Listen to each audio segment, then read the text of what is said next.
The crossover presented by Burn Pest Control is off and running. Mike Bianchi, Brandon Kravitz, the Lucy and Desi of Sports Talk Radio.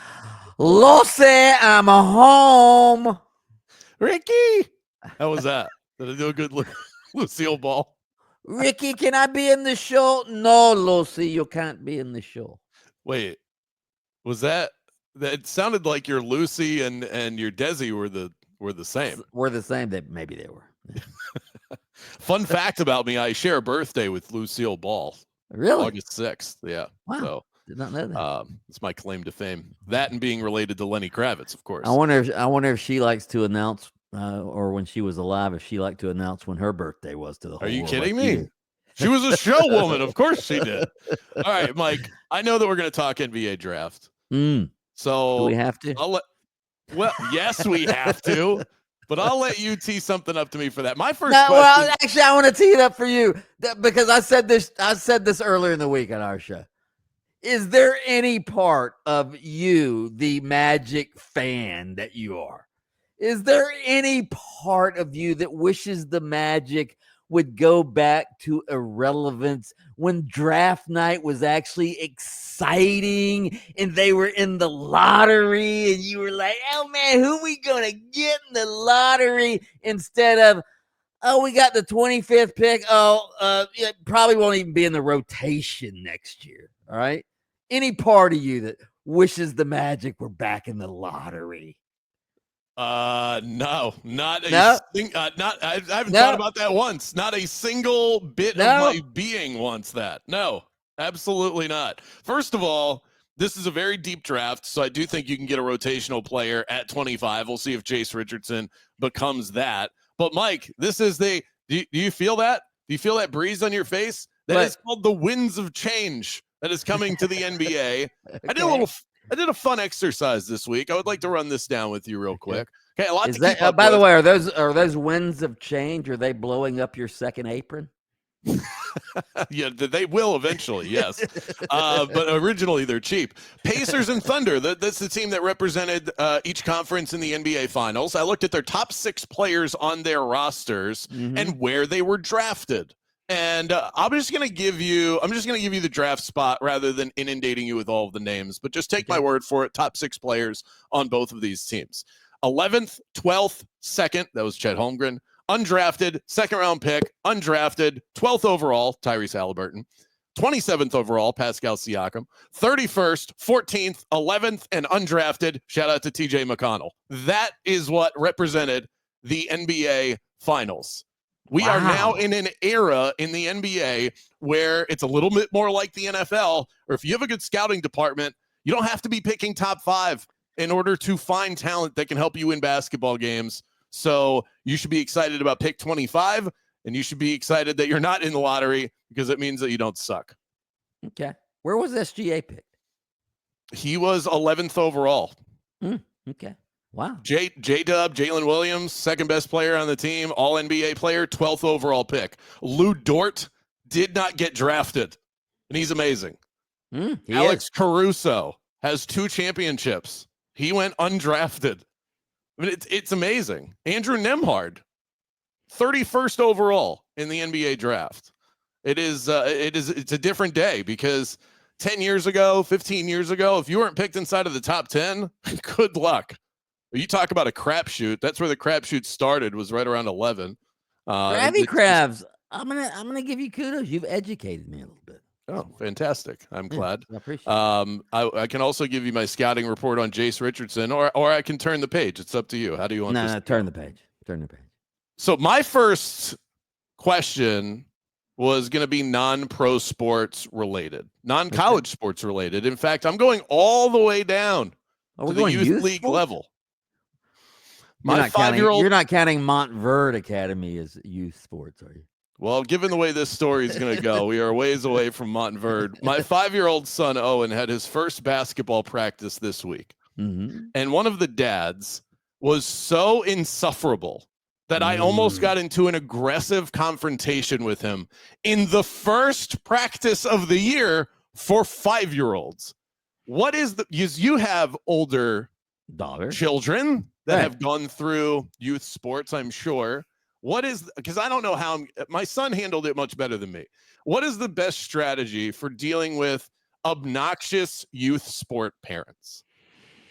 I almost got in a fight one time with my daughter was playing on a youth soccer team, and one of the fellow dads was just yelling aggressively at the refs out there, ripping the refs, heckling the refs.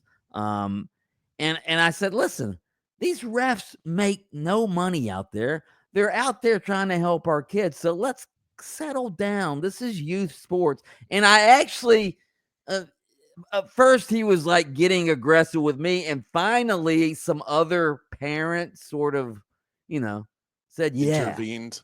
Well, they didn't intervene. They took my side. And I think finally something clicked. I think you should have a talk with the guy. Okay. I might have to do that. Yeah. Like, are we talking a stern talking to, or are we going like bro status? Try and level with him? Yeah. Just talk to him man to man. Like, listen, maybe we have different philosophies on 5-year-old sports, but I'm out here for my kid to have a good time and learn, about being on the team and all of that. And I think your behavior is hindering that. There'll be time for aggressiveness, and when we get into a more serious time in their lives when they're in athletics. That was very good. Because I don't know that I can take this. I'm just hoping that my kid learns how to dribble. This guy's like, make the layup, just like we practiced at home, screaming it in the gym. This is ridiculous. Okay. Anyway. By the way, once little Owen gets ready to understand the concept of basketball, like he's probably going to be like everybody else, all right? And he's going to want to shoot, all right? Because that's the fun thing to do in basketball. Here's what you tell him. This is what I told my daughter, and she became one of the best rebounders in her youth basketball league. I go, if you want to shoot, be the first one to the ball when it's coming off the backboard. Rebounding is the key. So if you want to shoot, is your daughter Angel Reese? Yes, she was like Angel Reese. She could rebound, but a lot of me bounds. She was rebounding her own misses. Yes. Yeah, that is a new norm in the WNBA. What else you got for me? Here's what I have for you. We mentioned Oklahoma City. You just mentioned them and went down their roster about their draft picks. Oklahoma City, obviously a budding dynasty, perhaps youngest team in the league, youngest NBA champion in nearly 50 years. I want to talk to you about Billy Donovan, one of the great college basketball coaches in history, won a couple of national titles at Florida. He was the coach of Oklahoma City 5 years ago. And Billy Donovan, on his own, did not want to go through the rebuild at Oklahoma City and left to take the job at the Chicago Bulls. Do you think Billy Donovan stays up at night lamenting and ruining his decision to give up on Oklahoma City and one of the budding dynasties in the league, and he's still in basketball purgatory in Chicago? I'm sure there is a thought that streams across his brain about exactly that. But I do think one of the greatest joys that any coach can have is seeing their underlings succeed. Oh, stop. You think he's happy that Mark Daigneault was an assistant of his at Florida. Yes. He took him with him to Oklahoma City, and then Daigneault won a championship in the G League and got promoted. He worked his way up the ladder very quickly and is now one of the best young coaches in the NBA and a legitimate NBA champion. I think Billy Donovan is happy for his guy. I think coaches take great pride in seeing those that were under their wing succeed. So I think so. You think he's happy? You think he's happy that Mark Daigneault is the coach of the champions, and you think he would rather Mark Daigneault be the coach of the champions instead of himself? Rather no, but can he still find joy in the fact that he played a role in this? Absolutely yes. I started subscribing last season to a newsletter called The Daily Coach because I heard Jamal Mosley mention it during a press availability early on last season. And so I get these daily newsletters that are sent to coaches, youth league coaches, professional coaches. I mean, obviously it's somewhat legitimate. An NBA coach subscribes to this newsletter. It's free to do so. So I did because I wanted to get inside the mind. This is journalism, Mike. I wanted to get inside the mind of Jamal Mosley. Yeah. It has made me a more zen person and has also allowed me to understand coaches a little bit better. And I'm telling you, if Billy Donovan subscribes to the Daily Coach, he feels nothing but bliss for Mark Daigneault. Take my word for it. All right. Okay. All right. Let me wrap with this college football talk. Is Tommy Castellanos an idiot? He said, quote, "I dreamed of moments like this. I dreamed of playing against Alabama. They don't have Nick Saban to save them anymore. I just don't see them stopping me." Feels like he kicked the hornet's nest ahead of week 1 in the college football season. No, I don't think he's an idiot. Mistake? No, absolutely not. I think Thomas Castellanos is one of those players who needs that.